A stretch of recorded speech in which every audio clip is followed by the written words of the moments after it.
He stood up at our daughter's graduation dinner and said he was leaving me. Just like that.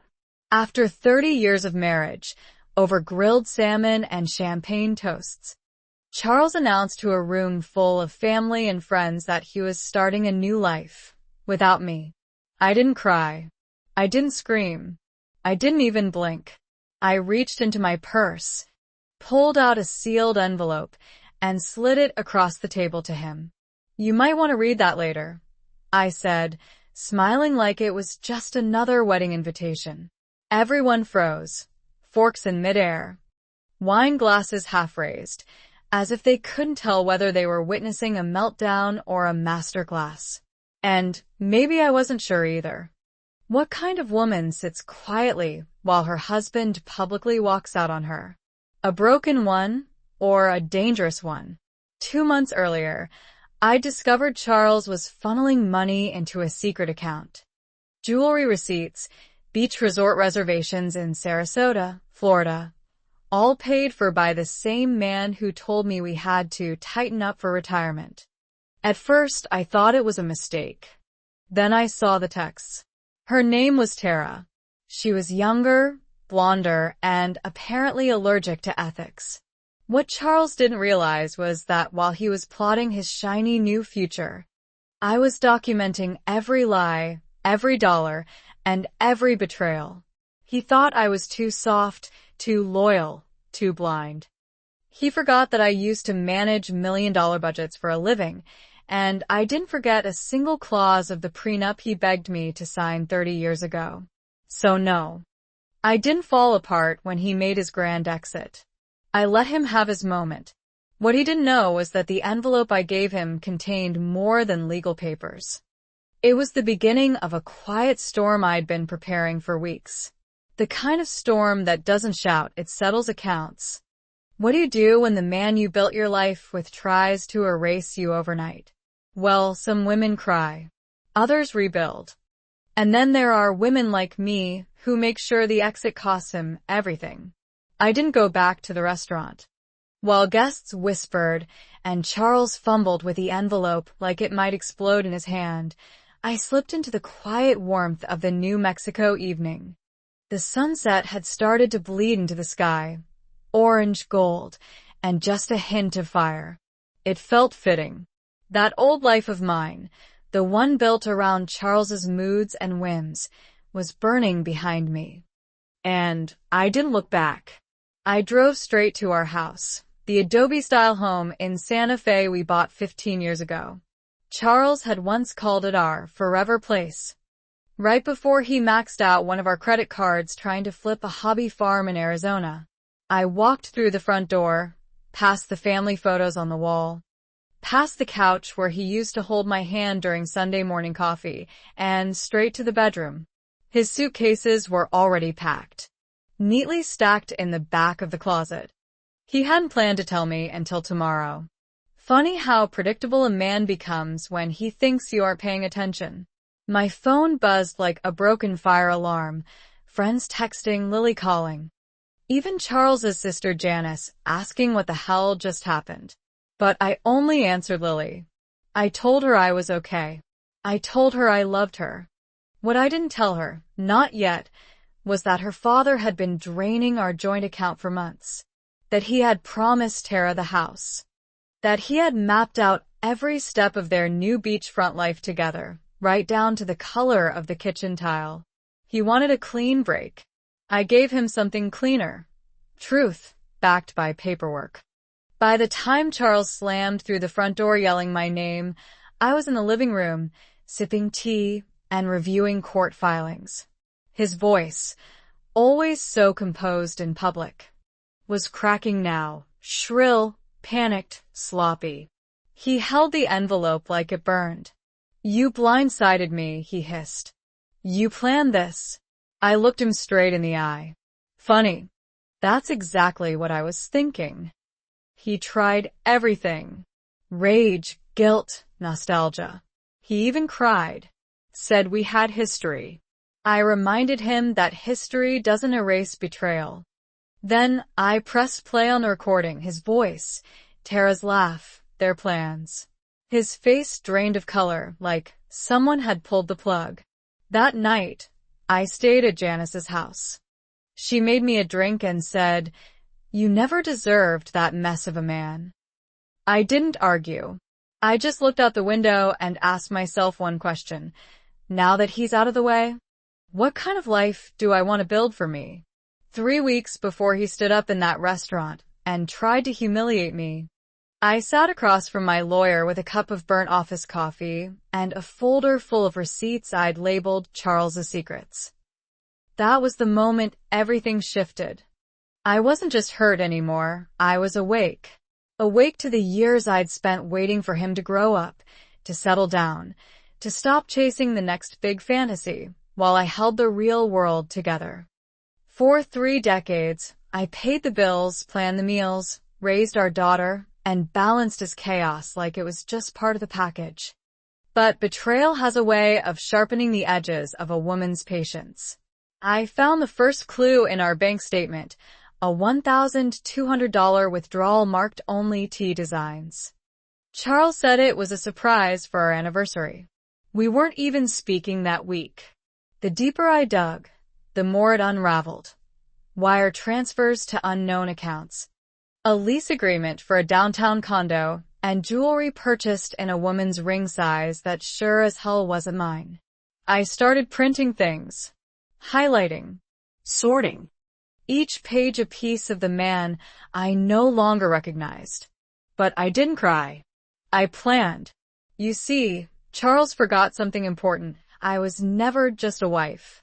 I was a financial analyst. I knew how to follow the money. I also knew we had a prenup he insisted on years ago, back when he was flush with confidence, and I had a modest inheritance. Section 14. The Fidelity Clause. I remember it clearly because he laughed when I asked if we really needed it. "It's just paperwork," he said. "You know I'd never cheat on you." That clause became my lifeline. I spent the next month building my case. Quietly, ruthlessly. I didn't confront him. I wanted him comfortable. I wanted him so confident in his little exit strategy that he'd never see mine coming. And he didn't. The morning of Lily's graduation, while he was polishing his speech about new beginnings, the divorce papers were already filed. The evidence sealed, time-stamped, and ready for court. That envelope I slid across the dinner table? It wasn't revenge. It was justice, signed, notarized, and backed by the very clause he once shrugged off. So when people ask me if I regret not yelling, not throwing wine in his face, or making a scene, the answer is no. That's what he expected.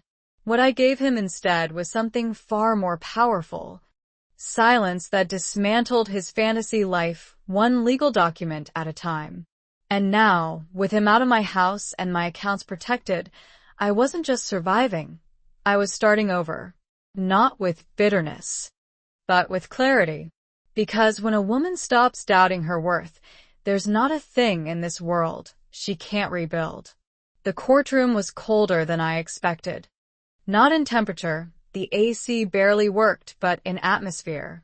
Sterile, still, like the air held its breath while people's lives were being dissected piece by piece.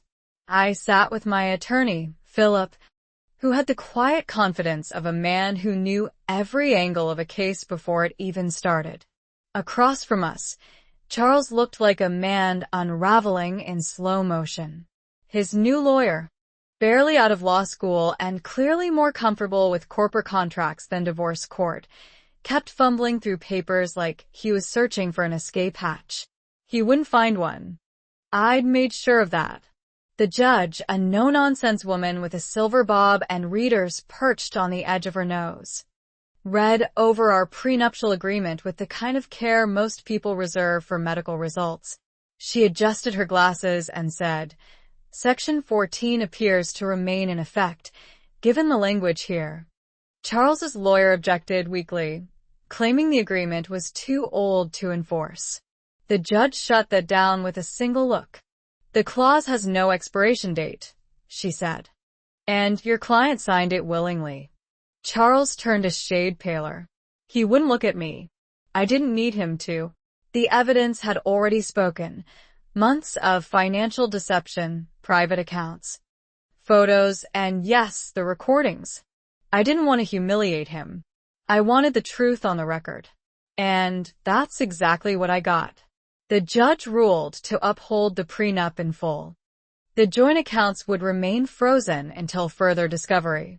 The house, my home, would remain in my possession under the fidelity clause.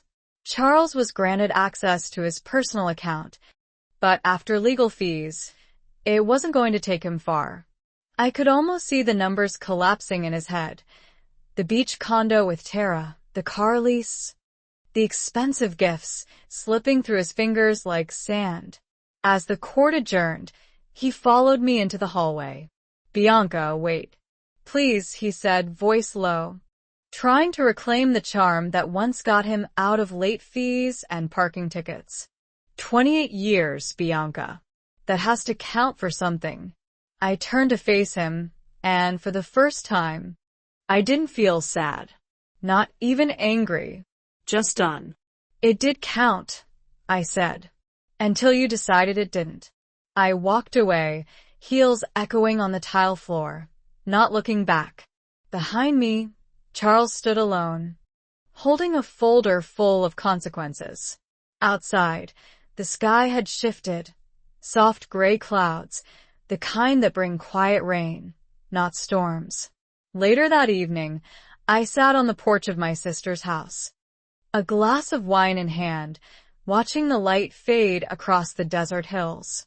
I had a business to build, a future to claim, and a version of myself I hadn't seen in years. Not just strong, but unshakable. He walked out on our marriage. I walked into my power. 2 weeks after the court ruling, I stood in the middle of my living room with a paint swatch in one hand and a cup of coffee in the other, realizing for the first time in years that every decision, big or small, was mine to make. No more second-guessing. No more compromises masked as conversations. The beige walls Charles always insisted were neutral and classic, gone. I picked a warm clay red that reminded me of desert sunsets and the fire I'd rediscovered in my own spirit. The silence in the house was no longer lonely, it was peaceful. I had cleared out his remaining things, golf trophies, old briefcases, the signed baseball he never watched but liked to brag about. It all went into boxes and then into the garage, where he could collect them whenever he dared. I doubted he'd come. Last I heard, he was living in a small apartment near the edge of town. The one Tara had abandoned less than a week after the courtroom doors closed behind us. Apparently, love fades quickly when the bank balance drops. Meanwhile, I had already signed the lease on a cozy office suite downtown and ordered business cards that read, "Bianca Morgan, Financial Transitions for Women." That title? It carried weight. Not just for clients, but for me. I wasn't just rebuilding, I was transforming. Every client who walked through my door came with her own quiet heartbreak and financial mess. And I met each one with empathy and strategy. I knew what it felt like to sit across from someone and wonder how the hell you'd start over at 60. I also knew it could be done. With grace, with grit, and with the right plan. Lily called every other day, checking in between her new job meetings in Seattle. She always ended our conversations with the same words, "I'm proud of you, Mom." Those 5 words carried me through the nights when doubt crept in like a draft under the door. Because yes, there were moments, brief but sharp, when I missed the man I thought Charles was. The one who made me laugh in the kitchen. The one who held my hand during Lily's birth. But then I'd remember the version he became. The one who planned a new life behind my back. And just like that, the longing would disappear. One evening, as I closed my laptop and turned off the office lights, I looked at my reflection in the glass. No longer the woman who stayed quiet at dinner parties. No longer the one who made herself smaller so someone else could shine. I saw a woman who had faced the wreckage of betrayal and built something solid from the rubble.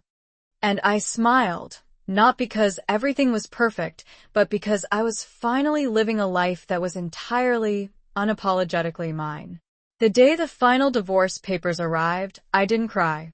I didn't even flinch. I sat at my desk in my new office, sunlight pouring through the windows, the smell of fresh coffee filling the room, and opened the envelope like it was any other piece of mail. No shaking hands. No lump in my throat. Just a calm, deliberate breath. After everything, the legal end of my 30-year marriage felt less like a tragedy and more like closing a book I'd outgrown. A long, tangled story full of chapters one once clung to and now no longer needed. It was oddly poetic. The final hearing had been scheduled on what would have been our 29th anniversary. I suppose the universe has a sense of irony. Charles had shown up in a wrinkled blazer and worn-out shoes, a far cry from the man who once polished his shoes for family barbecues. His face carried the weight of sleepless nights and regret. But it was too late for regret. The judge reviewed everything and upheld the prenup in full. No more arguments. No more bargaining. Just a firm, final stamp that said, done. Charles left with whatever was in his personal account, less than he'd expected, especially after legal fees and Tara's vanishing act. I left with our home, 70% of our investments, and my future intact. More importantly, I left with my dignity, my voice, and a version of myself I hadn't seen in decades. After the hearing, I didn't go out to celebrate. I didn't need champagne or dinner reservations. I went home, kicked off my shoes, and walked barefoot through every room of my house like I was meeting it again for the first time. The air felt different, lighter. I stood in the kitchen, my hands resting on the counter where so many quiet sacrifices had been made, and I whispered to myself, we're still here. Me and the woman I used to be. Only now we were stronger. My consultancy, Morgan Financial Transitions, had already gained traction. Word had spread, mostly through whispered referrals and grateful emails from women who needed someone who got it. Someone who had walked through betrayal and come out not just standing, but thriving. I saw a part of myself in every client, the confusion, the fear, the quiet resilience. And I gave them not just numbers and spreadsheets, but clarity, confidence, and power. Lily flew in that weekend to see me.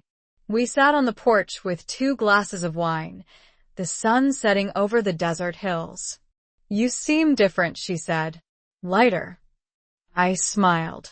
I think I finally put down everything I was never meant to carry. Because in the end, Charles didn't take my life apart.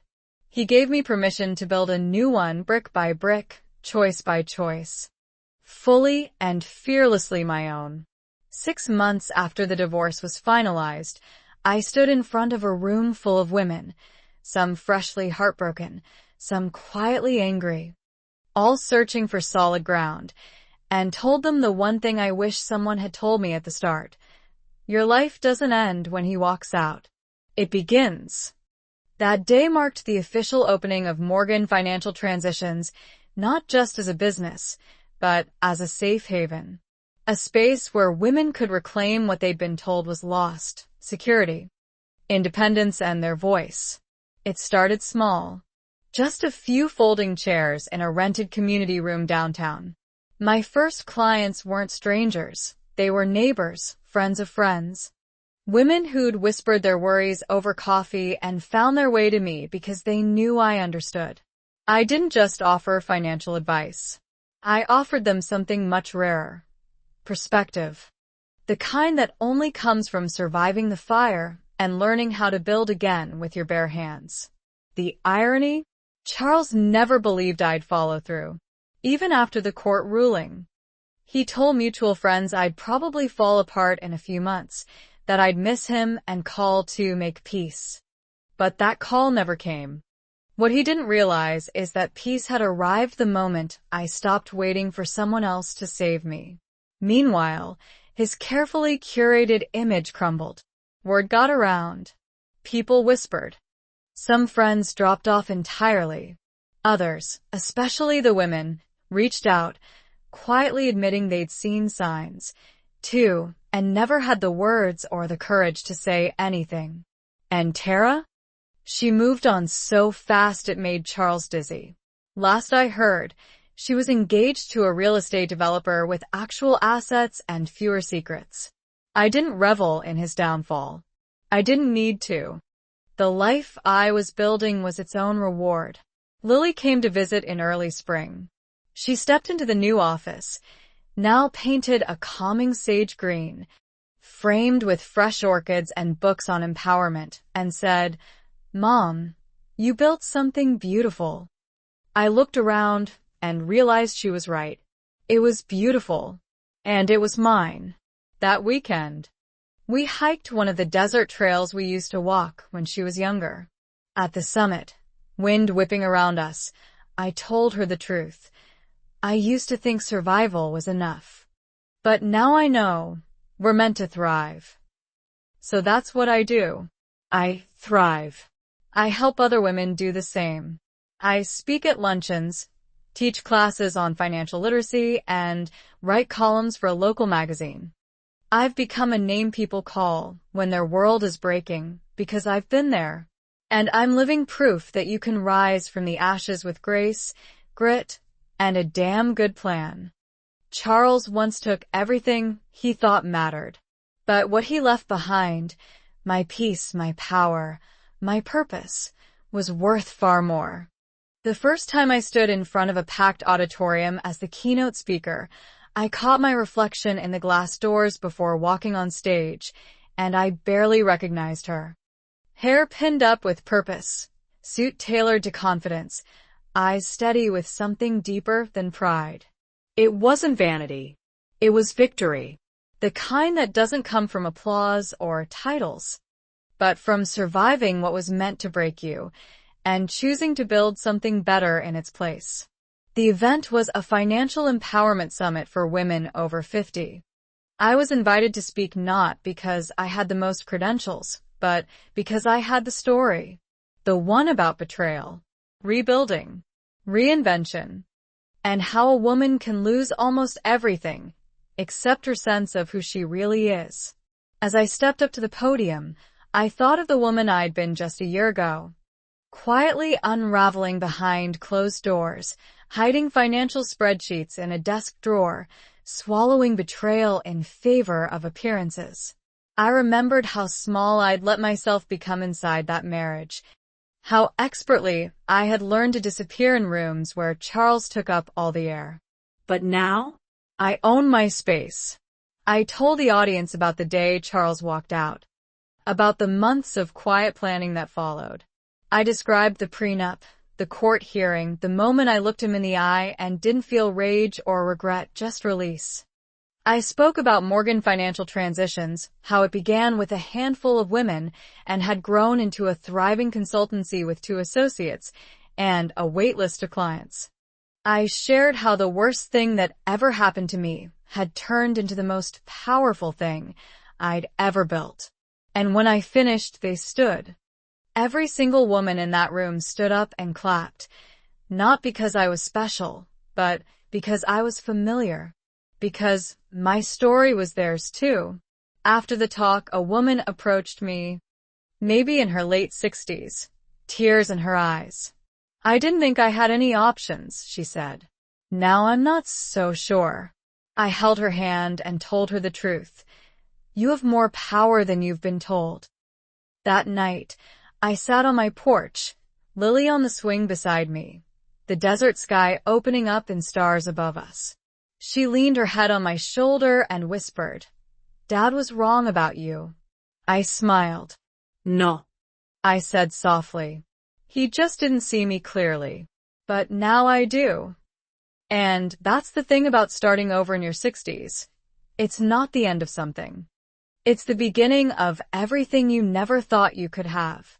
Not just survival, Not just security, but joy. real, earned, grounded joy. Charles thought he took my life with him when he left. But what he really did was make room for the life I was always meant to live.